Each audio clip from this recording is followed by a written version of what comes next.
past the end of our maple season in Kentucky. It's about March 13th. Taking some time to rinse some lines so that the bacteria doesn't grow in them. That's one of the downfalls of the 3/16 inch line. Even though we can use this great terrain and the drop that we have that's about 400 feet to gain natural vacuum, the 3/16 inch line does collect bacteria in the tees. That's a tee right there. And in the drop lines on the trees. Things that I think is really helpful, and research is proving that it's right, is that we've added the 5/16 inch drop line. That keeps the 5/16 inch drop lines, keeps the sap from coming back up the line and into the tree. It doesn't travel all the way up to the tap or the spout.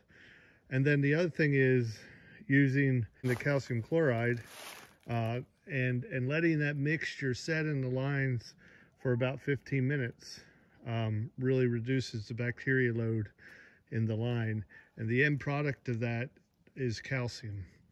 And the squirrels don't like calcium, so they don't go after it like they would if you just use Clorox, which becomes a type of salt. So we've got a bulb type. I bought this for the maple stuff, and we just started prime that way.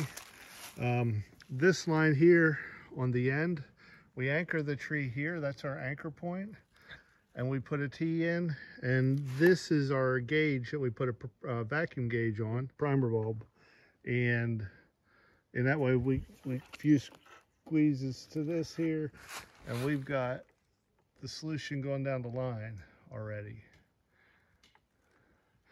And then what they'll do, they'll go down to the very bottom and put a small C-clamp on the line at the very end, at the main line, or close to it. And that keeps the liquid in the line so that it can have contact with all of the line for about 15 minutes, or probably more actually. One thing to note is when the liquid's going down the line right now, it's not going up into the trees, and when they put the C-clamp on the end, it forms an airlock in the drop line, so this liquid never gets to the tree until you pull the spout. Then it comes out because you've released that air block. Daddy has up at the top, he's pumped the solution down in the line. It's made it down to us. So here we're going to clamp it off with a C-clamp to keep the solution in the line. We'll just take it on there, fasten it down, pinch it on nice and tight. Play. So here we are. We're going to be pulling this tap out of the tree. Here's our 5/16 drop line. Here's our tap puller that we found worked pretty well. We made it out of a flat bar. We just grinded the ends off here where you normally put a nail. We grinded it out flat for a channel. That fits nicely right on there. Then you just crank back and out it comes. Just like that. And then we take this and get some pliers. And we pull this. We have stubby spouts on here, so we just get wrenches and we pull these stubby spouts off, and that's just sort of twisting back and forth.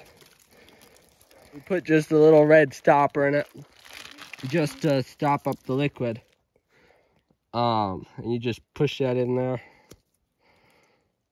get it nice and firm in there, and there you go. Now that's ready to winter. I mean, summer over till next season.